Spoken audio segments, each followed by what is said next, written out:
ದೇಶದ ಜೈಲುಗಳ ಬಗ್ಗೆ ಯೋಚಿಸಿದಾಗ ಆ ಕಣ್ಮುಂದೆ ಬರೋದು ಬರೀ ಕತ್ತಲೆ ಕೋಣೆಗಳು ಅಲ್ವಾ? ಹೌದು, ಖಂಡಿತ. ಕತ್ತಲೆ ಕೋಣೆಗಳು ಮತ್ತೆ ವಿಪರೀತ ಜನದಟ್ಟಣೆ. ನಿಜ. ಇರ್ಬೇಕಾದವರಿಗಿಂತ 1.5 ಪಟ್ಟು ಹೆಚ್ಚು ಜನರಿದ್ದಾರೆ ಅಂದ್ರೆ 150% ಭರ್ತಿಯಾಗಿವೆ ಈ ಕಾರಾಗೃಹಗಳು. ಇದು ನಿಜಕ್ಕೂ ಉಸಿರುಗಟ್ಟಿಸುವ ವಾತಾವರಣ. ಎಕ್ಸಾಕ್ಟ್ಲಿ. ಇದೇ ಗಂಭೀರ ಬಿಕ್ಕಟ್ಟಿನ ಹಿನ್ನೆಲೆಯಲ್ಲಿ ನಾವಿವತ್ತು ಒಂದು ಆಳವಾದ ವಿಶ್ಲೇಷಣೆ ಮಾಡಲಿದ್ದೇವೆ. 2026ರ ಸುಪ್ರೀಂ ಕೋರ್ಟ್ನ ಐತಿಹಾಸಿಕ ತೀರ್ಪು ಬಗ್ಗೆ ಅಲ್ವಾ? ಹೌದು. ಸುಹಾಸ್ ಚಕ್ಮಾ ವಿರುದ್ಧ ಭಾರತ ಒಕ್ಕೂಟ ಪ್ರಕರಣ.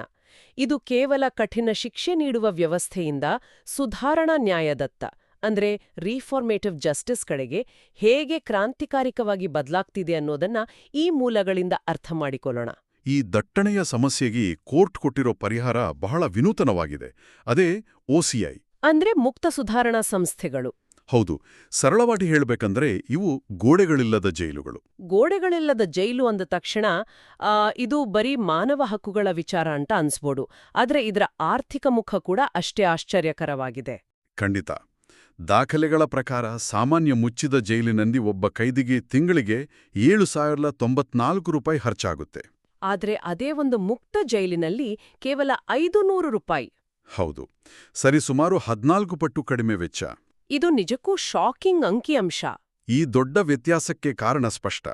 ಮುಚ್ಚಿದ ಜೈಲುಗಳ ತರಹ ಇಲ್ಲಿ ದಿನದ 24 ಗಂಟೆ ಕಾವಲು ಕಾಯುವ ಭದ್ರತಾ ಸಿಬ್ಬಂದಿ ಅಥವಾ ದೊಡ್ಡ ಗೋಡೆಗಳ ಅಗತ್ಯವಿರಲ್ಲ.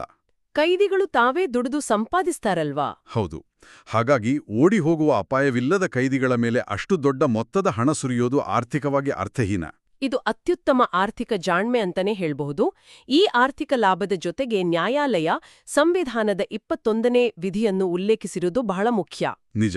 ಬದುಕುವ ಹಕ್ಕು ಮತ್ತು ಘನತೆಯ ಹಕ್ಕು ಜೈಲಿನ ಬಾಗಿಲಿಗೆ ಕೊನೆಗೊಳ್ಳುವುದಿಲ್ಲ ಅಂತ ಕೋರ್ಟ್ ಸ್ಪಷ್ಟವಾಗಿ ಹೇಳಿದೆ. ಅಂದ್ರೆ ಶಿಕ್ಷೆಗೊಳಗಾದ ಮಾತ್ರಕ್ಕೆ ಅವರ ಘನತೆಯನ್ನ ಕಸಿದುಕೊಳ್ಳುವಂಟಿಲ್ಲ. ಹೌದು. ಕೇವಲ 4 ಗೋಡೆಗಳ ಮಧ್ಯೆ ಕೂಡಿ ಹಾಕುವುದರಿಂದ ಯಾರೂ ಸುಧಾರಿಸುವುದಿಲ್ಲ ಅನ್ನೋದನ್ನ ಈ ತೀರ್ಪು ಎತ್ತಿ ಹಿಡಿಯುತ್ತೆ. ಕೈದಿಗಳಿಗೆ ಮನುಷ್ಯರಂತೆ ಬದುಕಲು ಒಂದು ವೇದಿಕೆ ಒದಗಿಸೋದೇ ಇಲ್ಲಿನ ಪ್ರಮುಖ ಆಶಯ. ಆದರೆ ಈ ವ್ಯವಸ್ಥೆ ಇಷ್ಟೊಂದು ಸುಧಾರಣಾತ್ಮಕವಾಗಿದ್ರೂ ಒಂದು ಗಂಭೀರವಾದ ತಾರತಮ್ಯ ಎದ್ದು ಕಾಣುತ್ತೆ. ಎಲ್ಲರಿಗೂ ಈ ಅವಕಾಶ ಸಮಾನವಾಗಿ ಸಿಗ್ತಿಲ್ಲ ಅನ್ನೋದೇ ದೊಡ್ಡ ವಿಪರ್ಯಾಸ. ವಿಶೇಷವಾಗಿ ಮಹಿಳಾ ಕೈದಿಗಳ ವಿಚಾರದಲ್ಲಿ ವ್ಯವಸ್ಥೆ ನಡೆದುಕೊಂಡಿರೋ ರೀತಿ ನಿಜಕ್ಕೂ ಆಘಾತಕಾರಿ. ಕೇವಲ ಭದ್ರತೆಯ ನೆಪವೊಡ್ಡಿ ಮಹಿಳಾ ಕೈದಿಗಳನ್ನ ಮುಕ್ತ ಜೈಲುಗಳಿಂದ ವ್ಯವಸ್ಥಿತವಾಗಿ ಹೊರಗಿಡ್ಲಾಗಿತ್ತು ಅಲ್ವಾ? ಹೌದು. ಕೆಲವು ರಾಜ್ಯಗಳಂತೂ ಮಹಿಳೆಯರಿಗೆ ಈ ಅವಕಾಶವೇ ಇಲ್ಲ ಅಂತ ನಿಯಮಗಳನ್ನೇ ಮಾಡ್ಬಿಟ್ಟಿದ್ವು. ಇದು ಎಷ್ಟು ಅನ್ಯಾಯ ಅಂದ್ರೆ ಕೇವಲ ಲಿಂಗದ ಆಧಾರದ ಮೇಲೆ ಅವಕಾಶ ನಿರಾಕರಿಸೋದು. ಸುಪ್ರೀಂ ಕೋರ್ಟ್ ಇದನ್ನ ಬಹಳ ಕಟುವಾಗಿ ಟೀಕಿಸಿದೆ. ಭದ್ರತೆಯ ನೆಪದಲ್ಲಿ ಮಹಿಳೆಯರನ್ನ ಸುಧಾರಣೆಯ ಹಕ್ಕಿನಿಂದ ವಂಚಿಸೋದು ಮೂಲಭೂತ ಹಕ್ಕುಗಳ ಉಲ್ಲಂಘನೆ.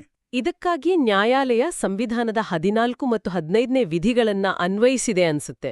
ಎಕ್ಸಾಕ್ಟ್ಲಿ. ಈ ವಿಧಿಗಳು ಪ್ರತಿಯೊಬ್ಬರಿಗೂ ಸಮಾನತೆಯ ಹಕ್ಕನ್ನ ಖಾತ್ರಿಪಡಿಸ್ತವೆ. ಮಹಿಳೆಯರನ್ನ ಕೇವಲ ಅವರ ಲಿಂಗದ ಆಧಾರದ ಮೇಲೆ ಮುಕ್ತ ಜೈಲುಗಳಿಂದ ಹೊರಗಿಡೋದು ಈ ವಿಧಿಗಳ ಸ್ಪಷ್ಟ ಉಲ್ಲಂಘನೆ ಅಂತ ತೀರ್ಪು ನೀಡಿದೆ. ಮಹಿಳೆಯರಿಗೂ ಪುರುಷರಂತೆಯೇ ಸುಧಾರಣೆಗೆ ಸಮಾನ ಅವಕಾಶ ಸಿಗಲೇಬೇಕು ಅಂತ ಕೋರ್ಟ್ ಕಡ್ಡಾಯ ಮಾಡಿದೆ. ಕೇವಲ ತತ್ವಗಳನ್ನ ಹೇಳಿ ಸುಮ್ಮನಾಗದೆ ಕೋರ್ಟ್ ಕೆಲವು ಕಟ್ಟುನಿಟ್ಟಿನ ಆದೇಶಗಳನ್ನು ನೀಡಿದೆ. ಹೌದು. ನಿವೃತ್ತ ನ್ಯಾಯಮೂರ್ತಿ ಎಸ್ ರವೀಂದ್ರ ಭಟ್ ಅವರ ನೇತೃತ್ವದಲ್ಲಿ ಉನ್ನತಾಧಿಕಾರ ಸಮಿತಿ ರಚನೆಯಾಗಿರೋದು ಒಂದು ದೊಡ್ಡ ಹೆಜ್ಜೆ. ಈ ಸಮಿತಿಯು ದೇಶಾದ್ಯಂತ ಇರುವ ಜೈಲುಗಳಿಗೆ ಕನಿಷ್ಠ ಮಾನದಂಡಗಳನ್ನ ಕಡ್ಡಾಯವಾಗಿ ರೂಪಿಸಲಿದೆ. ಯಾವುದೇ ಒಂದು ನಾಗರಿಕ ಸಮಾಜವನ್ನ ಅದು ತನ್ನ ಕೈದಿಗಳನ್ನ ಹೇಗೆ ನಡೆಸ್ಕೊಳ್ಳುತ್ತೆ ಅನ್ನೋದರ ಆಧಾರದ ಮೇಲೆ ಅಳೆಯಲಾಗುತ್ತೆ. ಈ ತೀರ್ಪು ಕಾನೂನು ವ್ಯವಸ್ಥೆಯ ದಿಕ್ಕನ್ನೇ ಬದಲಾಯಿಸುವಂತಿದೆ. ವಕೀಲರು ಕೇವಲ ಶಿಕ್ಷೆಯ ಬಗ್ಗೆ ವಾದಿಸುವ ಬದಲು ಕೈದಿಗಳ ಸುಧಾರಣಾ ಸಾಮರ್ಥ್ಯದ ಕಡೆಗೆ ಗಮನಹರಿಸುವಂತೆ ಮಾಡಿದೆ. ಹಾಗೆಯೇ ಅಪರಾಧಿಗಳ ಪುನರ್ವಸತಿಯಿಂದ ಇಡೀ ಸಮಾಜಕ್ಕೆ ಆಗುವ ಲಾಭಗಳ ಬಗ್ಗೆ ಸಾರ್ವಜನಿಕರು ಚಿಂತಿಸುವಂತೆ ಮಾಡಿದೆ. ಮುಕ್ತ ಜೈಲುಗಳು ಕೇವಲ ಕಾರ್ಮಿಕ ಶಿಬಿರಗಳಾಗದೆ ಶಿಕ್ಷಣ ಮತ್ತು ವೃತ್ತಿಪರ ತರಬೇತಿಯ ಕೇಂದ್ರಗಳಾಗಬೇಕು ಅನ್ನೋದು ನ್ಯಾಯಾಲಯದ ಆಶಯ. ನಿಜ. ಸಮಾಜದ ದೃಷ್ಟಿಕೋನ ಬದಲಾಗಲು ಇದು ಅತ್ಯಗತ್ಯ. ಭವಿಷ್ಯದಲ್ಲಿ ಈ ಮುಕ್ತ ಸಂಸ್ಥೆಗಳು ಕೇವಲ ಜೈಲುಗಳಾಗಿ ಉಳಿಯದೆ ಶಿಕ್ಷಣ ಮತ್ತು ತರಬೇತಿಯ ಮೂಲಕ ಸಂಪೂರ್ಣ ಸ್ವಾವಲಂಬಿ ಸಮುದಾಯಗಳಾಗಿ ಬದಲಾದರೆ ಹೇಗಿರುತ್ತದೆ? ಆಗ ಸಮಾಜವು ಅಪರಾಧ ಮತ್ತು ಶಿಕ್ಷಣೆಯನ್ನು ನೋಡುವ ದೃಷ್ಟಿಕೋನವೇ ಸಂಪೂರ್ಣವಾಗಿ ಬದಲಾಗಿ ಬಿಡಬಹುದೇನೋ. ಇದೊಂದು ಆಳವಾದ ಚಿಂತನೆ. ಇದೇ ಪ್ರಶ್ನೆಯನ್ನ ಮುಂದಿಡುತ್ತಾ ಇಂದಿನ ಈ ಆಳವಾದ ವಿಶ್ಲೇಷಣೆಯನ್ನ ಇಲ್ಲಿಗೆ ಮುಕ್ತಾಯಗೊಳಿಸೋಣ.